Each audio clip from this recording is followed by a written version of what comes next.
Bom dia a todos! É com grande satisfação que damos início à nossa apresentação sobre a norma regulamentadora número 35, NR35.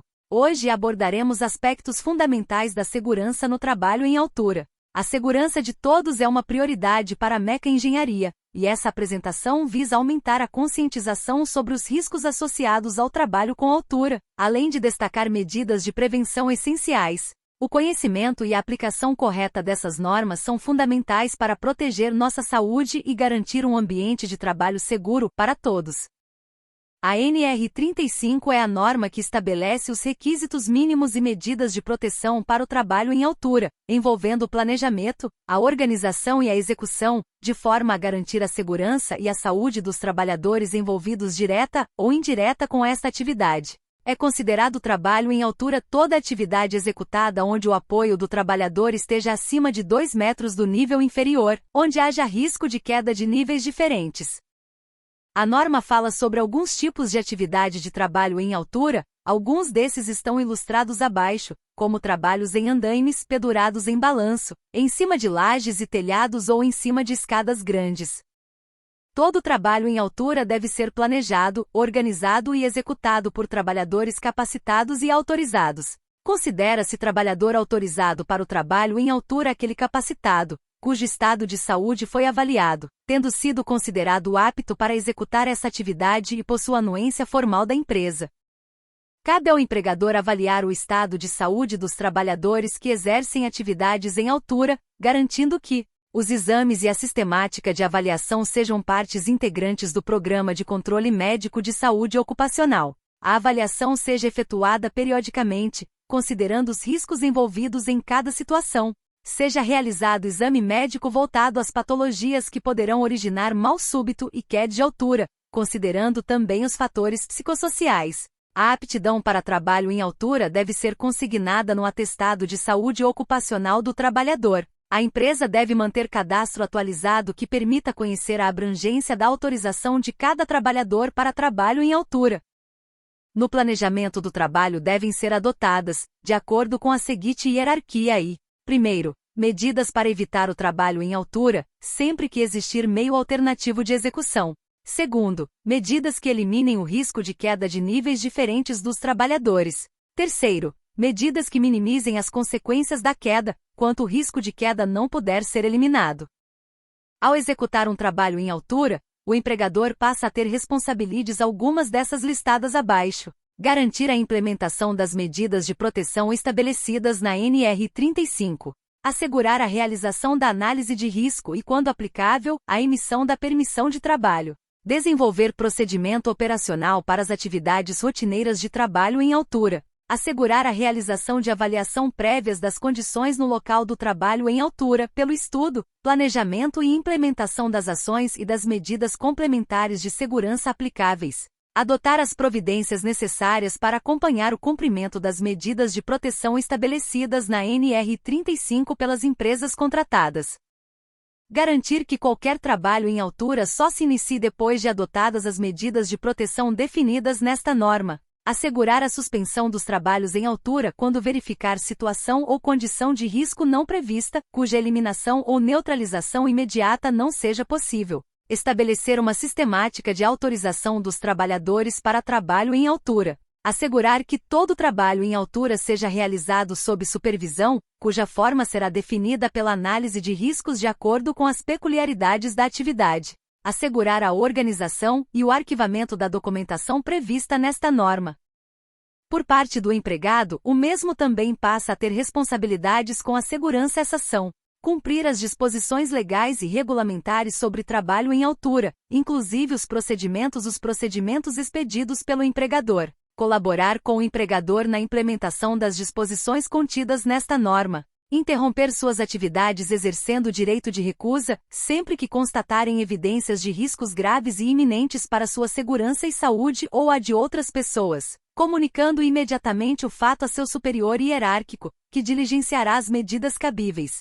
Zelar pela sua segurança e saúde e a de outras pessoas que possam ser afetadas por suas ações ou omissões no trabalho.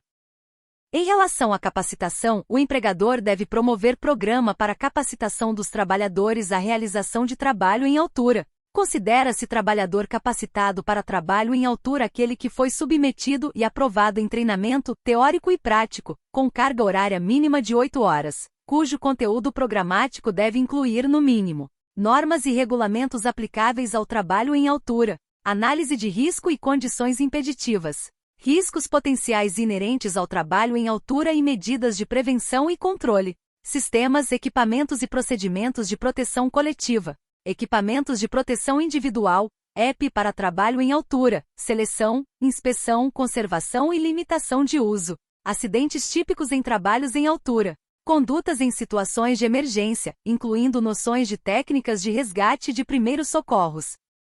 O empregador deve realizar treinamento periódico bienal e sempre que ocorrer quaisquer das seguintes situações: mudança nos procedimentos, condições ou operações de trabalho, evento que indique a necessidade de novo treinamento, retorno de afastamento ao trabalho por período superior a 90 dias, mudança de empresa. O treinamento periódico bienal deve ter carga horária mínima de 8 horas, conforme conteúdo programático definido pelo empregador. A capacitação deve ser realizada preferencialmente durante o horário normal de trabalho.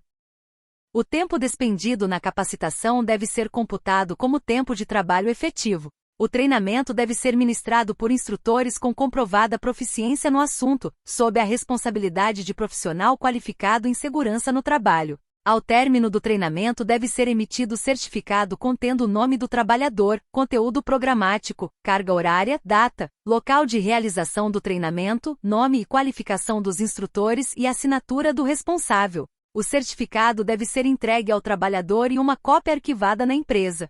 A capacitação deve ser consignada no registro do empregado. Utilizar os EPIs é uma forma de amenizar os riscos. Alguns EPIs que são comumente utilizados são capacete de proteção, óculos de segurança, abafador de ruído, cinto de segurança, luvas de raspa, cinto de segurança tipo paraquedista, talabarte simples, trava-quedas. Diferença entre risco e perigo. Risco é a combinação de probabilidade e consequências de um determinado evento perigoso. Perigo é a fonte ou situação com potencial de danos em termos de lesão, doenças, danos à propriedade, ao ambiente de trabalho ou uma combinação desses fatores. Todo trabalho em altura deve ser precedido de análise de risco. A análise de risco deve, além dos riscos inerentes ao trabalho em altura, considerar o local em que os serviços serão executados e seu entorno, o isolamento e a sinalização no entorno da área de trabalho, o estabelecimento dos sistemas e pontos de ancoragem, as condições meteorológicas adversas, a seleção, inspeção, forma de utilização e limitação de uso dos sistemas de proteção coletiva e individual, atendendo às normas técnicas vigentes, às orientações dos fabricantes e aos princípios da redução do impacto e dos fatores de queda. O risco de queda de materiais e ferramentas, os trabalhos simultâneos que apresentem riscos específicos, o atendimento aos requisitos de segurança e saúde contidos nas demais normas regulamentadoras, os riscos adicionais, as condições impeditivas, as situações de emergência e o planejamento do resgate e primeiros socorros, de forma a reduzir o tempo da suspensão inerte do trabalhador, a necessidade de sistema de comunicação, a forma de supervisão. A permissão de trabalho deve ser emitida, aprovada pelo responsável pela autorização, disponibilizada no local de execução da atividade e, ao final, encerrada e arquivada de forma a permitir sua rastreabilidade. A permissão de trabalho deve conter os requisitos mínimos a serem atendidos para a execução dos trabalhos, as disposições e medidas estabelecidas na análise de risco, a relação de todos os envolvidos e suas autorizações. A permissão de trabalho deve ter validade limitada à duração da atividade, restrita ao turno de trabalho, podendo ser revalidada pelo responsável pela aprovação nas situações em que não ocorram mudanças nas condições estabelecidas ou na equipe de trabalho. Os equipamentos de proteção individual, acessórios e sistemas de ancoragem devem ser especificados e selecionados considerando-se a sua eficiência, o conforto, a carga aplicada aos mesmos e o respectivo fator de segurança, em caso eventual queda são cinto de segurança, talabarte duplo, linhas de vida e dispositivos de queda. Na seleção dos EPIs devem ser considerados, além dos riscos a que o trabalhador está exposto, os riscos adicionais, Na aquisição, e periodicamente devem ser efetuadas inspeções dos EPIs, acessórios e sistemas de ancoragem, destinados à proteção de queda de altura, recusando-se os que apresentem defeitos ou deformações. Antes do início dos trabalhos deve ser efetuada a inspeção rotineira de todos os EPIs, acessórios e sistemas de ancoragem. O equipamento de proteção individual, EPI, é um instrumento de uso pessoal, único indivíduo, cuja finalidade é neutralizar a ação de certos acidentes que poderiam causar lesões ao trabalhador e protegê-lo contra possíveis danos à saúde, causados pelas condições de trabalho. Já o equipamento de proteção coletiva, EPC, é uma ferramenta de utilização grupal, mais de um indivíduo, cuja finalidade é minimizar a exposição dos trabalhadores aos riscos em caso de acidentes, reduzir suas consequências. O fator de queda, na NR35, refere-se à relação entre a altura da queda de um trabalhador e a distância total que ele pode cair antes de ser parado pelo sistema de proteção, como um cinto de segurança ligado a uma linha de vida ou a um ponto de ancoragem. Esse conceito é crucial na avaliação dos riscos envolvidos em trabalhos em altura e na escolha adequada dos sistemas de proteção contra quedas. O fator de queda pode variar de 0 a 2, sendo fator 0. O ponto de ancoragem está localizado acima da cabeça do trabalhador. Neste caso, a queda será mínima, e o trabalhador será rapidamente parado, minimizando a força de impacto. Fator 1. O ponto de ancoragem está ao nível da cintura do trabalhador. Isso significa que o trabalhador pode cair uma distância igual ao comprimento do talabarte. Fator 2. O ponto de ancoragem está abaixo da cintura do trabalhador. Este é o cenário mais perigoso, pois o trabalhador pode cair uma distância igual ao dobro do comprimento do talabarte antes de ser parado, resultando em um maior impacto. Cinto de segurança tipo paraquedista é essencial para a proteção de trabalhadores que realizam atividades em altura, garantindo que, em caso de queda, as forças sejam distribuídas de maneira segura pelo corpo, minimizando o risco de lesões graves. Para sua eficácia, é crucial que seja utilizado corretamente, com a devida inspeção antes do uso, ajuste adequado das tiras nas pernas, cintura e ombros, e conexão segura ao ponto de ancoragem. Além disso, o trabalhador deve estar sempre conectado durante toda a atividade e ser capacitado quanto aos procedimentos de uso e resgate.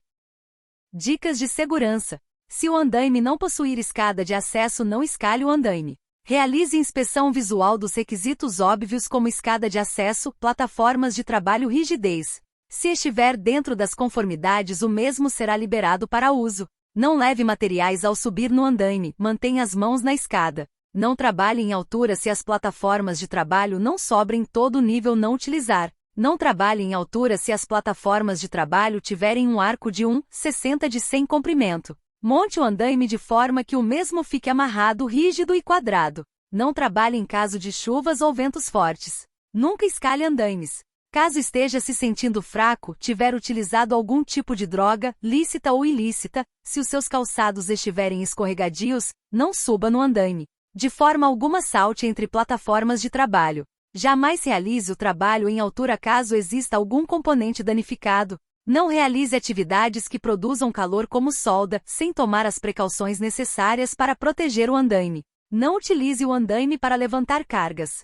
Cuidado para não sobrecarregar o andaime ou a plataforma de trabalho e muito cuidado com fios de energia elétrica que possam passar perto do local de trabalho. Acidentes no trabalho em altura. A maior parte dos acidentes no trabalho em altura são causados por fatores pessoais. Negligência, desmotivação, desconcentração, desconhecimento, falta de habilidade, uso de drogas, vertigem, mau uso dos EPIs, não utilização dos EPIs, descumprimento de normas e procedimentos. Também existem fatores laborais: manutenção, inspeção, supervisão, organização, limpeza, procedimentos, recursos. Agora mostraremos alguns exemplos de acidente no trabalho em altura.